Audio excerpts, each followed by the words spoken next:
Chère femme prodigieuse, bonjour, c'est Ingrid. On est le 19e jour de ce défi 21 jours pour sentir belle cet été. Alors, comment s'est passée ta journée hier?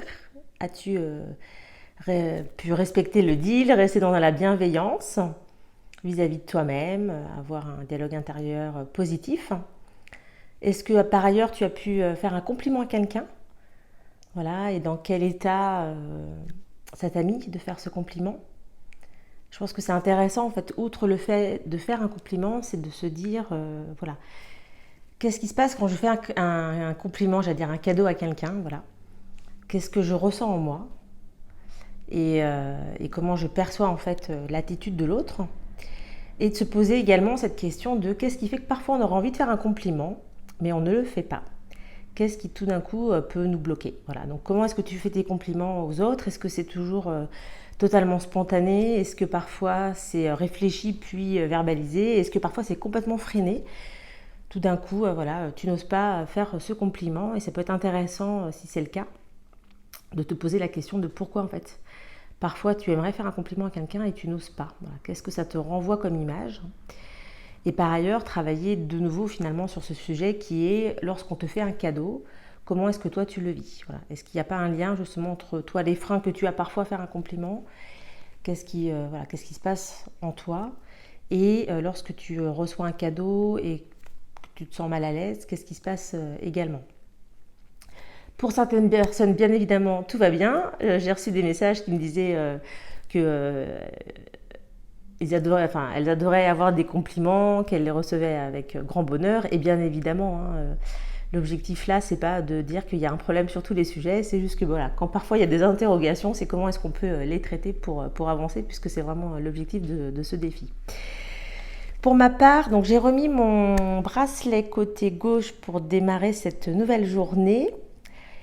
Mais hier soir, en fait, à un moment, j'ai réalisé en fait que mon bracelet était passé côté droit et je me suis dit c'est bizarre, je me souviens pas l'avoir changé de côté. Et en y réfléchissant ce matin, eh bien en effet, vers 5h30 hier, j'étais en train de bosser, j'attendais un coup de fil important voilà, pour un dossier. Et j'ai réalisé que j'avais zappé en fait la chorale de ma dernière. Il y avait un spectacle. Et là, je suis partie dans un dialogue intérieur de mauvaise mère qui était assez incroyable.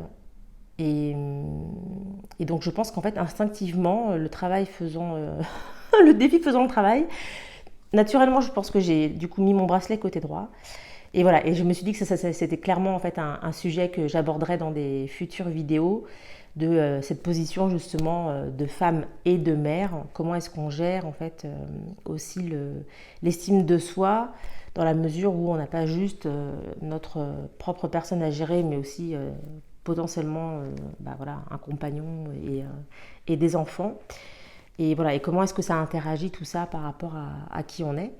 Et là, clairement, je me suis retrouvée dans la situation détestable de m'en vouloir parce que j'avais oublié l'horaire de la chorale. Et en même temps, de toute façon, j'étais bloquée au bureau puisqu'il fallait absolument que je passe ce coup de fil-là. Bon. Et après, sur le chemin du retour, voilà, j'ai quand même pris le temps en fait, de me dire qu'il fallait aussi équilibrer la vie pro et la vie perso. Et ça, c'est des vrais sujets.